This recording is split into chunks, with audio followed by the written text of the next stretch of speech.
ഇടവപ്പാതിയിൽ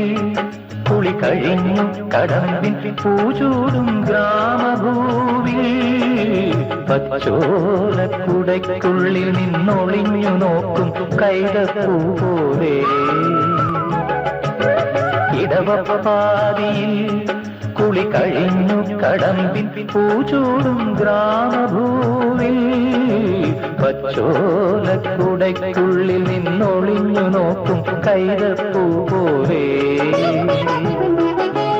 ആരെയോ തിരയുന്ന സഖിയും പാതയിൽ ഇടയുന്ന മിഴിയും ഓർമ്മകൾ പൂവിടും നിമിഷം ധന്യം ഏതോ കിളിനാദമിൻ കരളിൽ മധുമാരി പെയ്തു